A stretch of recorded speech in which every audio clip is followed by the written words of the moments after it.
The HOPE mission is to inspire leadership development, create goodwill in the community and promote academic excellence through scholarships. HOPE was founded in 2003 and is currently open to all active and retired CPS Energy employees. Working in partnership with CPS Energy and the Diversity Council, HOPE launched its official kickoff and became the utility's first employee networking group, now 160 members strong. As employees and retirees from CPS Energy, we take pride in our organization. As such, we continually strive to fully integrate CPS Energy's people-first philosophy into the fabric of the HOPE organization. We are for the people, and we acknowledge and respect that our success is based on contributions made for, and by, all HOPE members. HOPE 2018 to 2019 strategic plan will guide the all-volunteer employee HOPE team to carry out the mission of giving back to our community and investing.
It is very appropriate that the Hope organization would honor Rudy Ortiz for his many contributions to the development of our community, to the welfare of its people. I first met Rudy when we were running for city council in the spring of 1977. Now you have to remember that this is the first city council that was created under the new districted system. Before that, council members had to run citywide, but now for the first time, under-attended areas of the city would have a representative of their own. And Rudy would assure that the near west side, the Edgewood area, and on into far west Valley High area of San Antonio would for the first time have a voice on the city council. Rudy was the right person to be that voice. He had a deep sense of allegiance to the community, a real sense of social justice. He was a student and professor of the subject of social well-being and progress in the community. Rudy came to the city council with very firm ideas and a very firm manner of making the case. He was firm in his ambitions for the community, and it showed in the results. He was sincere, he was earnest, he was a man of conviction, and he made history in San Antonio. That council in 1977 was different than any other city council San Antonio had ever had before. There's no longer a matter of the business community picking a handful of people from selected areas of the city. Now the residents of the neighborhoods would select themselves and have voice. And Rudy, as long as San Antonio exists, that turning point, that history will involve the name Rudy Ortiz. And it will be a history that's written with affection, with appreciation, with respect, which is why I am so pleased that Hope is calling Rudy Ortiz's name to our attention tonight.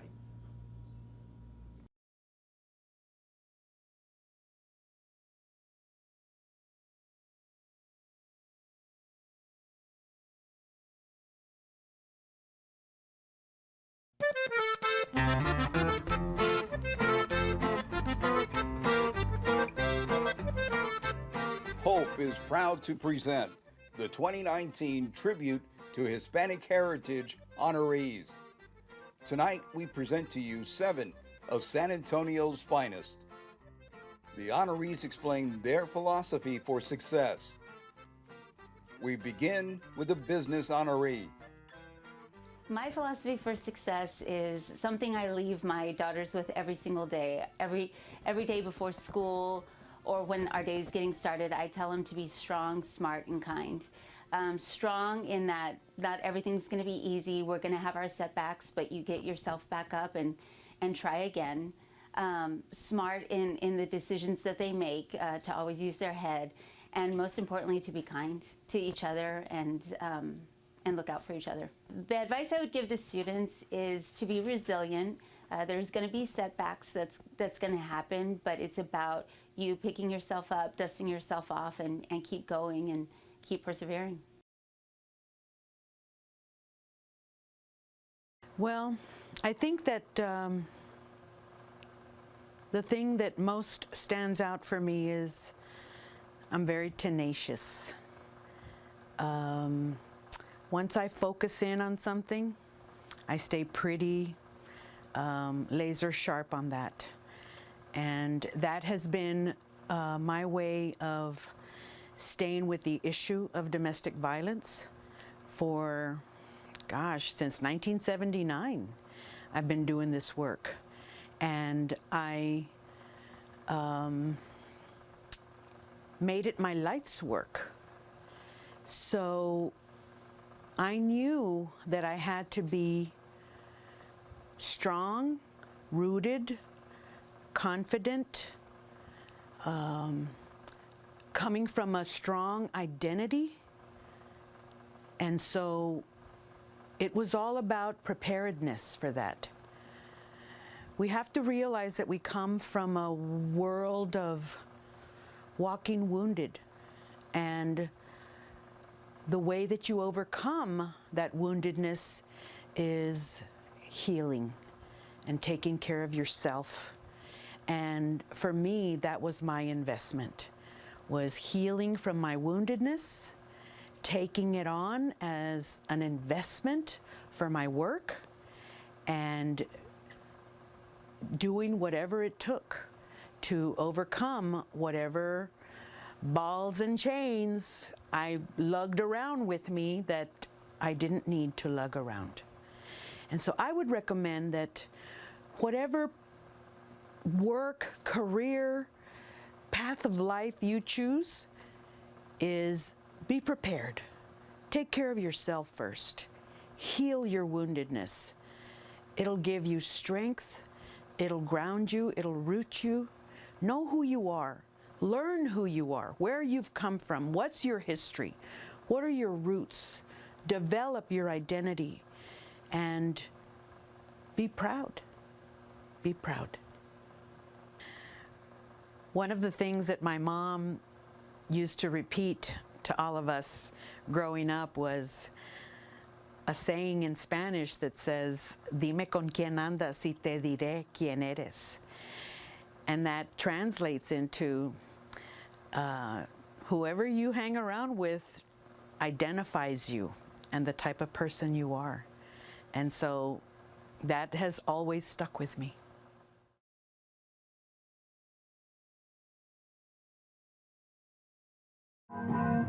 Well, I've been very blessed. When I was very young, my parents said that I used to go around singing all the time, and when I was 9 years old, my father took me for button accordion lessons from Santiago Jimenez Jr.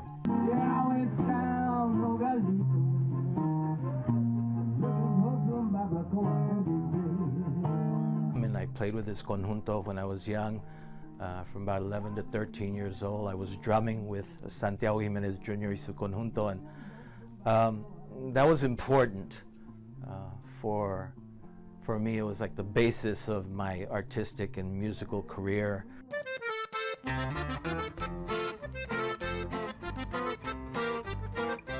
In 1972, when I went to the University of Texas at Austin, the Chicano movement was in full bloom, and I was thrust into it. And for the first time, I took, Chicano studies classes in history and literature, and kind of a light bulb went off in my head, and I became very involved in the Chicano movement. I ended up getting my degree in Chicano studies, and then we formed the Conjunto Aztlán there at Austin. It was a Conjunto Movimiento Chicano for many years. Got involved in cultural arts organizations and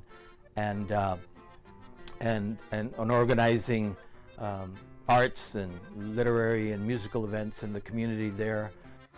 So all this time I've been playing music and writing and organizing some arts administration. I worked for 18 years at the Guadalupe Cultural Arts Center. We did a lot of work. And subsequent to that, I left the Guadalupe in '98 and became went back and got my master's here at the University of Texas San Antonio, was hired there as a Mexican-American Studies professor, and subsequently was hired at Palo Alto College to begin a conjunto music program. And then I began the Mexican-American Studies Associate of Arts degree there in the Center for Mexican-American Studies. So all of this has informed my philosophy and how I feel that I've been successful thanks to my parents, thanks to the lessons that they taught me when I was young, how to be respectful, how to work hard, how to go after what I wanted to do, how to have faith. All of these things are very important. My mother taught us and my father taught us to be of service to our community, and I think that's a very important part of our family's philosophy and my philosophy.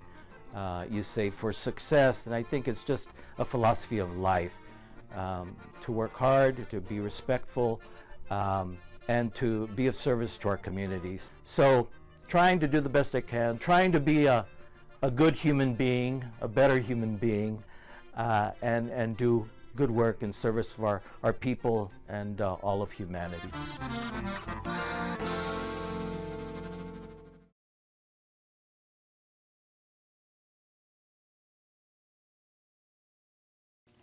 I believe that everyone should have a purpose in life, and if you serve this purpose in the way you live your life, then you will be successful.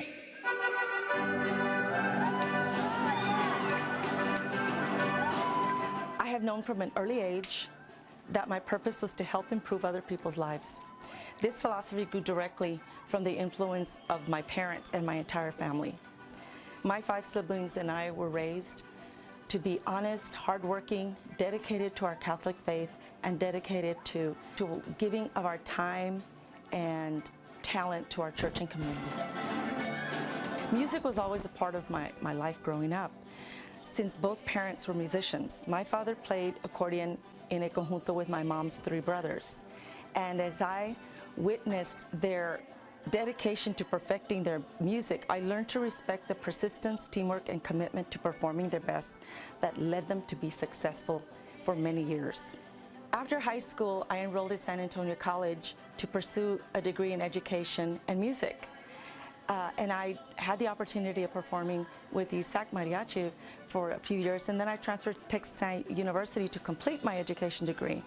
And my degree led me first to teach 3rd and 4th grade bilingual students elementary music, and then my current position as the director of the Mariachi program at Southside High School. Going back to my roots, I was motivated to organize a conjunto, which I call Conjunto Cardenales.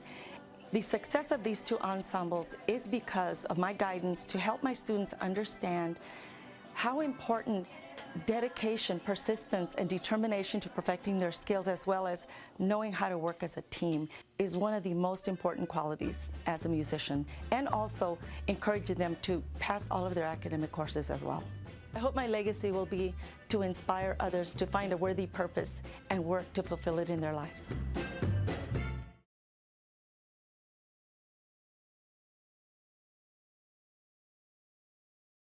My philosophy for success has always been adaptability. You never know where the road is going to lead, and many times there's detours or bumps along the way, but you just have to stay true to your path and stay true to your core values, and success will just come about. Many times it may not be what you thought it was going to be. Sometimes it just means that it looks differently at the end. But being adaptable really helps you to achieve success at a much different level and allows you to be honest with yourself and really just pursue the things that you would like to do. So for me, I think one of the big success factors, or something that really drives me every day, is really, it comes from my family. My parents were migrant workers, my mother's family specifically, and neither one of them were educated or graduated from high school.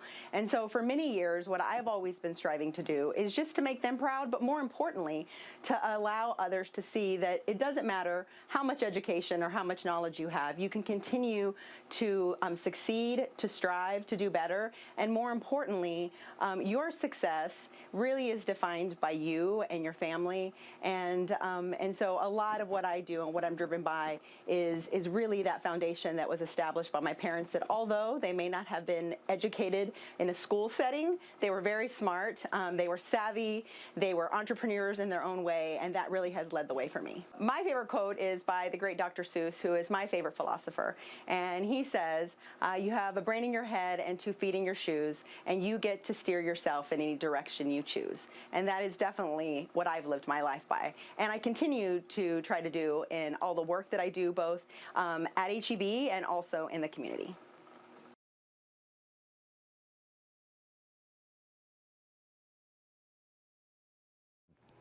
The success, I mean, for me, really goes back to my parents.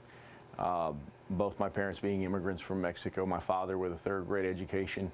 He impressed on us the importance of education and how knowledge is power and how no one could ever take it away from you. And so we all went to, put us all through Central Catholic, at an incredible sacrifice to himself and to my mother.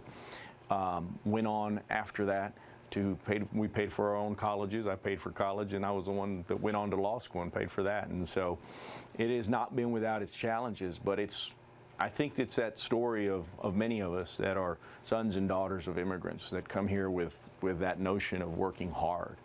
And so through the years, both in politics and in my business life, that's all I've done is work and continue to serve the community. I remember growing up, I'd say the second thing would be that my father was always just a wonderful guy, giving the shirt off his back for anybody. So it's most certainly hard work. and it's a notion of service. My father would go to the Kroger back in the day, or the H-E-B, and get the day-old bread, and he'd give it to people that he knew that needed it. And so it's really those two things. You got to work hard and be willing to serve others. And I've tried to keep those philosophies ever present in my life. Most certainly, I think that the key to our success has always been that you got to work really hard, and that's in anything, I think. And that's what I try to tell most young people today. It's nothing is promised in this world.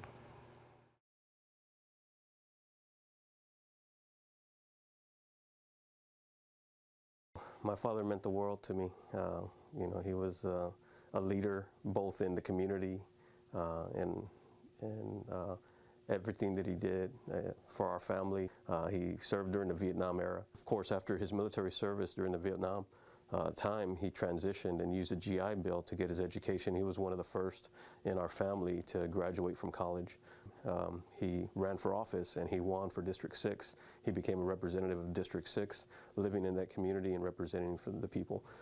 He also served with many other representatives, Henry Cisneros, Adrete, Frank Wing, many other city councilmen and women. Yeah, my father taught me how to be the man that I am today. He did not hesitate in taking me out fishing and hunting, which are some of my passions, and that's where I got that from. Also, I did learn a lot of education. One of the things that he said was, and I remember him saying that education is the great equalizer. It was something that he saw early on, and that he knew that that's what helped get him and people like him out of poverty.